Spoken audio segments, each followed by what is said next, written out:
आशीर्वाद लॉन्स या ठिकाणी संतोष देशमुख यांना न्याय देण्यासाठी बीड जिल्ह्यातील सर्व धर्म, सर्व पक्षीय, सर्व संघटना यांनी मिळून एक आढावा बैठक घेतलेली आहे। बैठकीला सर्व पक्षातील मान्यवर, आजी माजी आमदार, खासदार तसेच सर्व पत्रकार बंधू, सर्व संघटनातील सर्व मान्यवर उपस्थित होते।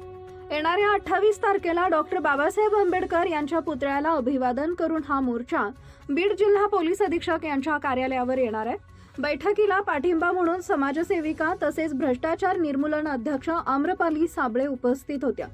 संतोष देशमुख यांच्या पीडित कुटुंबियांना बीड जिल्ह्यातील सर्व महिला भगिनींनी आवाहन दिलंय की होणाऱ्या मूक मोर्चाला पाठिंबा द्या, असा त्यांनी बीड जिल्ह्यातल्या महिलांना, मुलींना संदेश दिलाय। Reporter Sarika Gaikwad, Beed press media news. उपस्थित